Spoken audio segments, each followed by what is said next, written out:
Welcome to the Upshift Conversations, conversations that matter with people who matter. I am Ervin Lazlo. According to Shakespeare, Hamlet said, to be or not to be, that is the question. Today's question is, do we evolve into the next level of our evolution, of our being on Earth, or do we let ourselves drift down to increasing conflict and chaos? I've invited some of the most insightful, inspired, and renowned thought leaders of our time to address this question. Their answers will upshift your spirit, will inform your thinking. Come, join me, witness some remarkable experiences, remarkable conversations with thought leaders about our common shared future. Well, hello and welcome, everybody. This is your host, Ken D. Foster.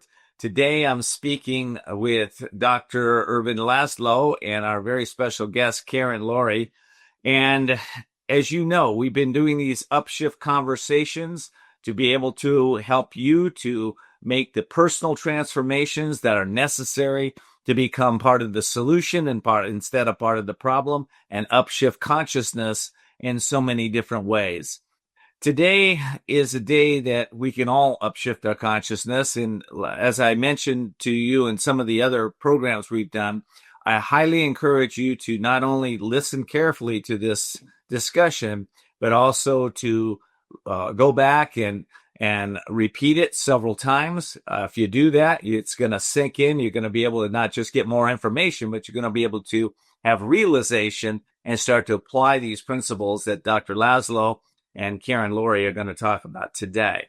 So I'd first like to introduce our first guest, Karen Lorre, first and only guest today, Karen Lorre.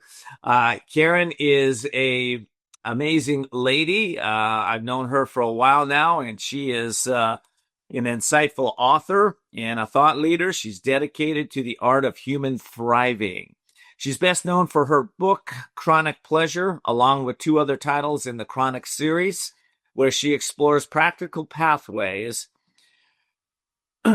for transforming pain and stress into vitality, joy, and happiness. Her work weaves neuroscience, consciousness research, and spiritual wisdom into relatable stories that awaken the body's natural capacity for well-being. And Karen, one of the things I love about you is you talk to the audience about reclaiming their joy as a discipline, not a luxury, and to meet life with curiosity and courage. So, Karen, welcome to the show today. Welcome to the Upshift Conversation. So glad to have you. Thank you. I feel very excited to be here.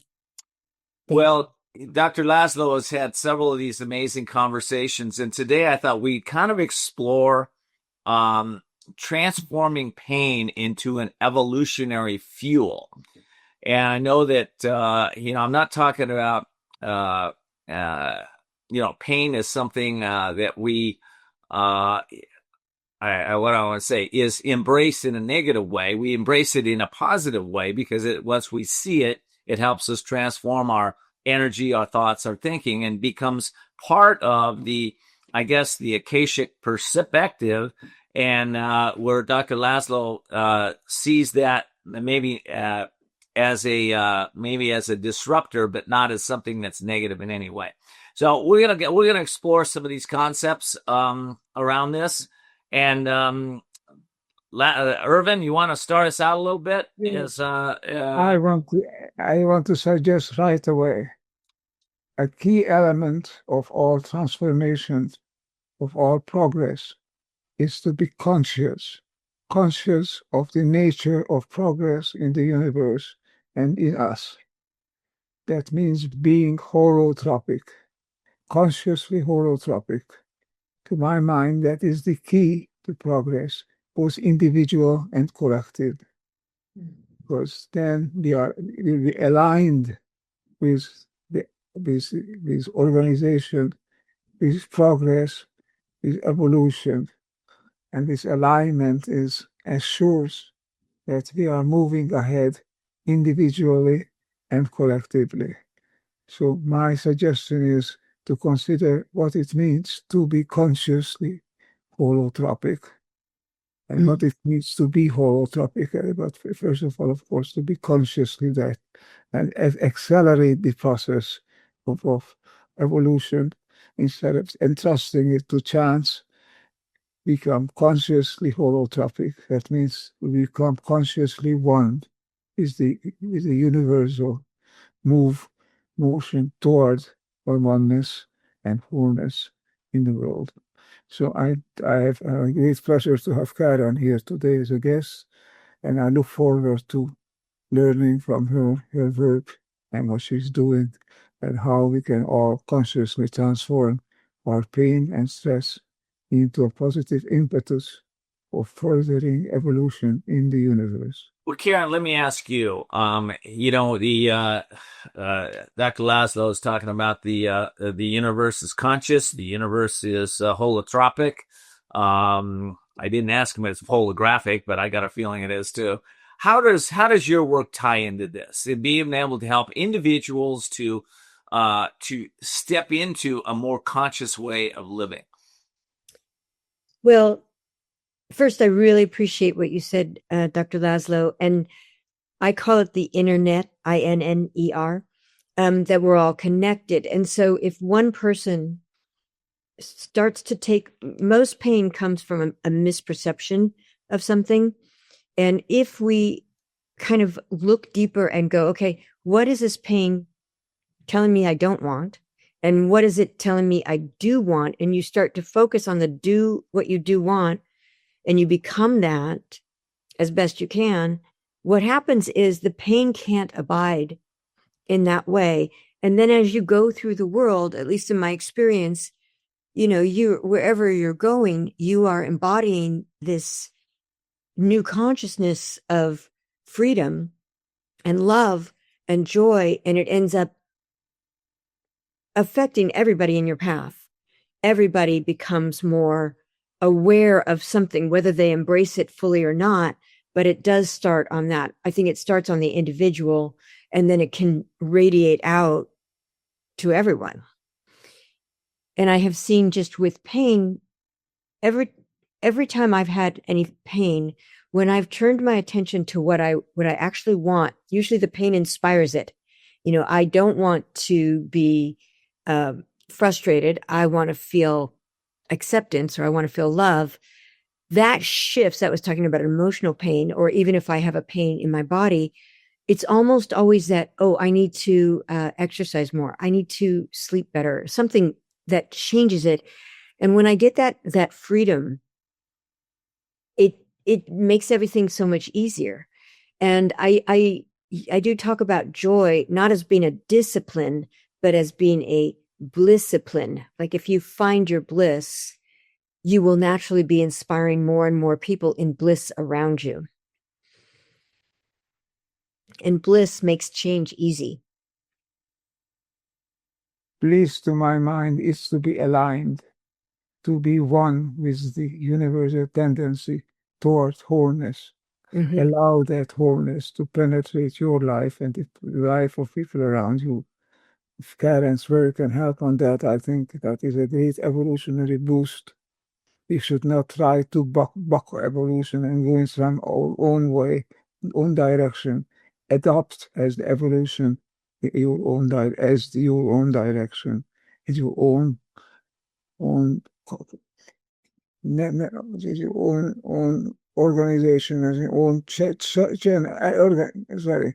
adopt evolution. Adopt organization as your own. As your own, I want to look for a word, never mind.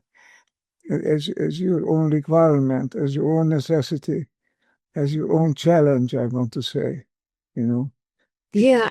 Job in the universe to become conscious and to promote the universal tendency towards wholeness from a chance phenomenon to a conscious phenomenon, consciously adopted one, where you as an individual agent can do the work of the universe here around, beyond chance, finding the way to go forward consciously.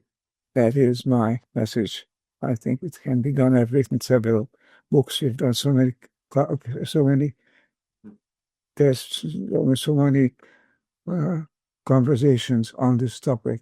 So I look forward to hearing now more precisely and more in detail what Karen has to say about becoming conscious or holotropic in a conscious way. I like about what you just said, Dr. Lazlo, is the fact that we have choice, that there's choice in this universe, that this universe is not something that is our destiny. We create our destiny. It's not, it's not, what do I want to say, destiny and man. Man is in destiny. It's both, right? We get to choose what we want to do in this universe. It's nothing that is imposed on us. It's a free choice. Yes. You can be an agent of evolution in the universe. And so how do we accelerate those choices to be the right choices to bring more joy and happiness and bliss in this world? That is our chance. That is our opportunity. And to contribute to that is a great challenge and a great joy, actually. I think Karen can tell us more about that. One of the things that I'm hearing when you guys are both talking about this is how each person needs to claim their own authority, because there's so much out there that is trying to take over everybody's authority. And when you recognize that you are the creator of your own life and that you have a tremendous impact on everyone, it sends a message to yourself about, okay, I've got to be responsible. And responsible doesn't mean you are responsible with a writing crop. It means that you learn how to soothe yourself. It means that you learn how to be kind to yourself. You learn how to be gentle, and you keep your own authority so that nobody outside of you is telling you what's right for you. You might listen, you might get ideas, but that you're going, okay, this is what's important to me, and I'm going to follow that. And not allowing the allure of the lower consciousness to say, hey, we are your authority, because there's all these different, there's government, there's work, there's all these different places that sort of pull on us. But if you remain knowing that you are your own authority, you are the author of your life, you are the one who is creating your own life. And one of the things I've found is that in order to make any kind of change in your life, if you want to change a habit, if you want to change a situation, if you want to change anything, you have to change who you believe yourself to be. And when you change that identity, then the shift becomes natural. And the more you are aligned with, the sense of peace, if you are emanating peace, you are being the change in that holographic way that you want to see. If you are present, you become a present, you become a gift to those around you. It's people going on this autopilot that never works, because the autopilot is what we were programmed with, and it's not who you really are. Who you really are is way beyond what you've been programmed with. And the programming is kind of like having a TV on in the background that's playing a scary movie over and over again.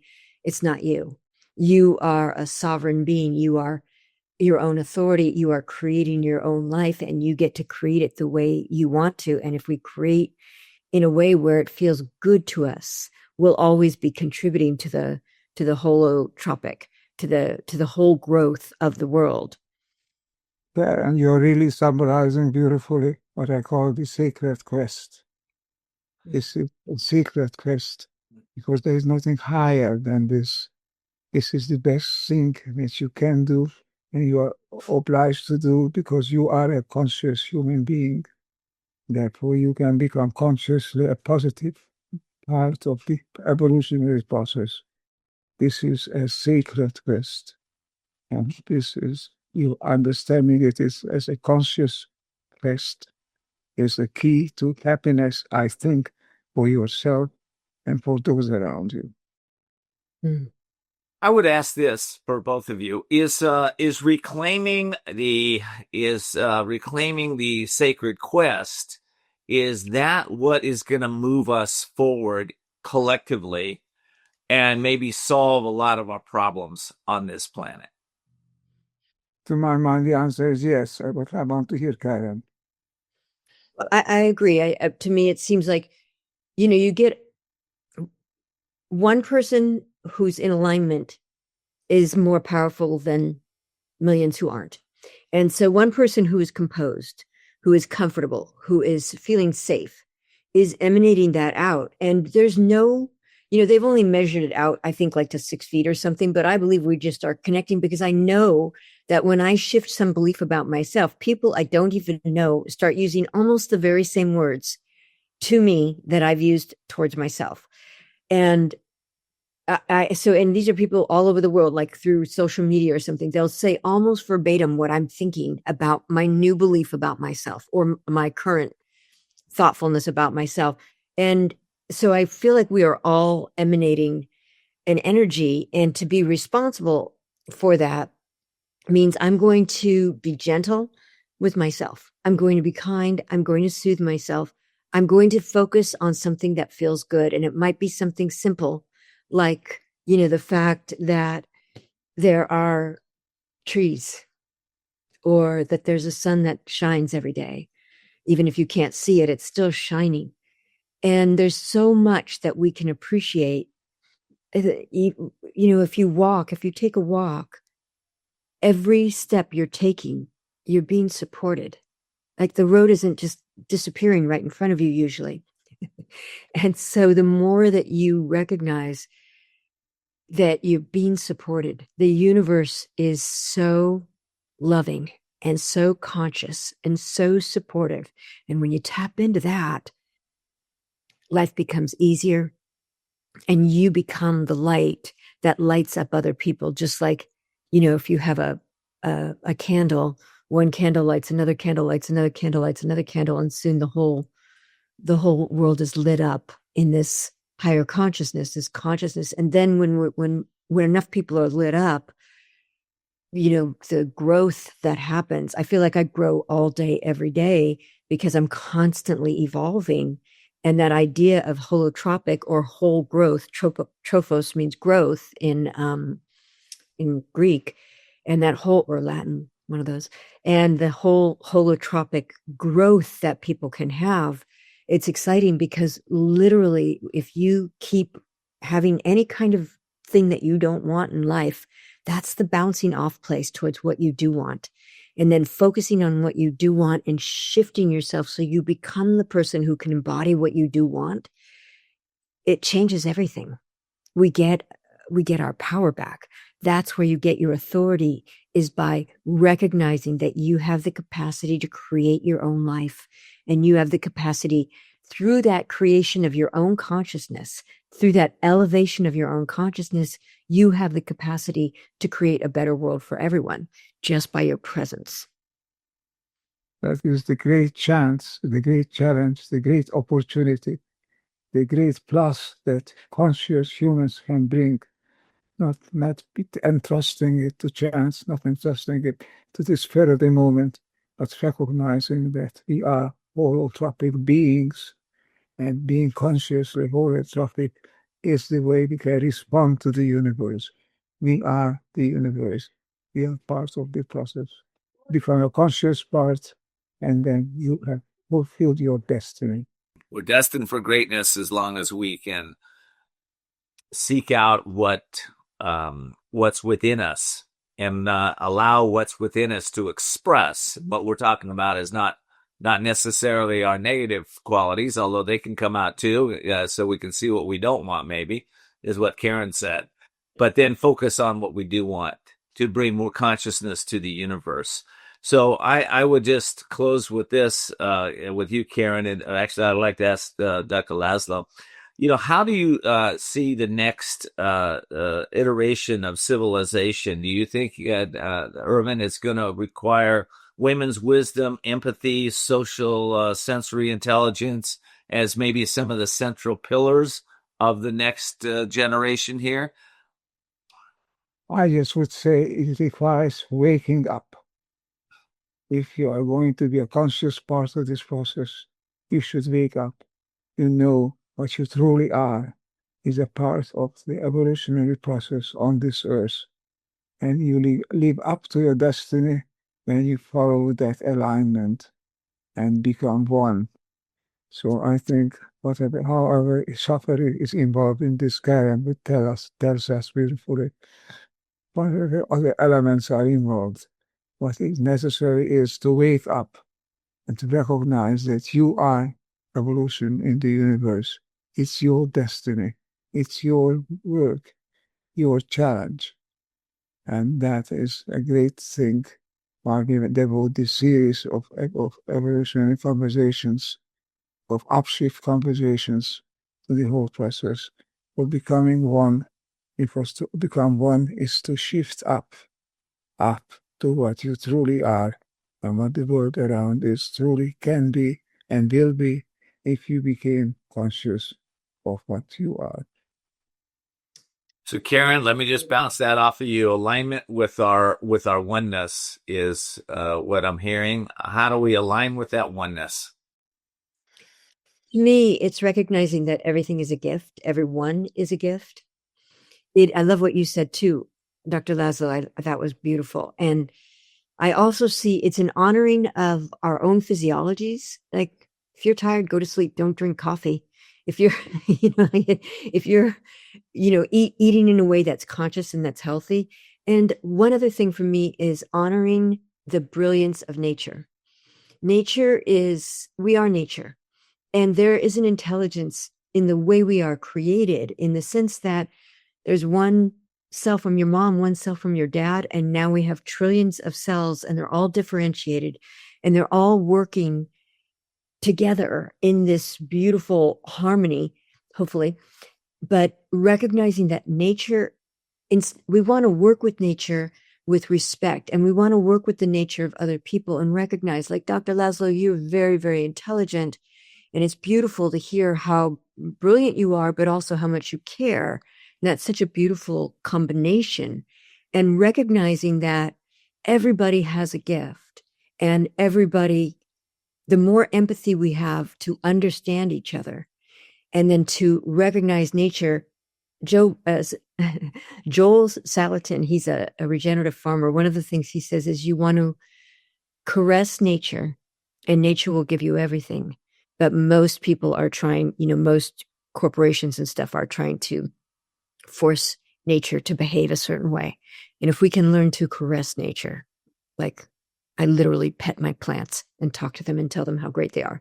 I literally caress them. We have a chance, to not only be ourselves conscious and evolving, but to recognize the consciousness that is in every part of nature. Exactly. That's this opportunity given to us. That's a responsibility. Becoming part of the universe means becoming more aligned with nature, becoming truly natural. That is not just eating better and talking better, but to become really. As Gandhi said, be the changes you want to see. You want to see change toward nature, toward consciousness. If you adopt that as your principle, then I think you will reach that transformation to happiness that many great psychic leaders like Karen talk about. Become one, become happiness, become happy, and that means become part of the universal process for oneness in this universe. I love that. Well, we're out of time today for this conversation, but I want to thank you, Karen, for your beautiful insights and beautiful contribution to the Upshift conversations. And it's amazing. And I love where we leave this. Ervin's talking about aligning with our nature. Karen says everybody has a gift. And what I would say is that everybody has a purpose and a unique gift. And when you find that unique gift and purpose to what you have to give to the world, that's when you're aligning with your nature. That's when you're aligning with yourself. So find whatever that is for you, that amazing, unique gift and purpose that you have to live on the planet, and be able to upshift your consciousness as you listen to this program time and time again. And please pass this on to people that you care about and friends that you love. Karen, one last thing. We didn't ask you, what's the best way to get a hold of you for our listeners? You can go to chronicpleasurebook.com. That's got all my books on there. And in the back of the book is my email. You can also go to Karen Lorre Coaching. But Chronic Pleasure Book, you'll get the books downloaded and then they're right there with you and you have them. And the books can all make you feel better.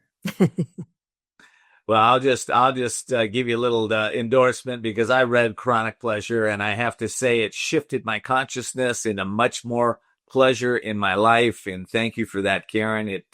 I've been on this path for many, many decades, and to read that book and to shift it one more time was just a pleasure for me. So thank you for that. Ervin, any final thoughts? Just as a vote of thanks to Ken also and others who are involved in this program, because we need to bring these up to the surface, these ideas. It's fine to have a conversation on it among us, but we need to make that conversation public in the best possible sense of the word, so that it reaches everybody. The thoughts, the ideas that we bring up here need to be widely aired. They need to be widely discussed. They are moving us back to what we are, to who we truly are, natural beings oriented toward oneness in the universe. Thanks for having us all come together periodically, and I'm delighted to host a series to these Upshift conversations, which is truly the challenge that a conscious human being can have to share his or her consciousness with others and with the universe. Thank you so much. And thank all of you for joining us today. We really appreciate you being here, and we appreciate you passing these on to people that you care about and love. Take care. Yeah, thank you.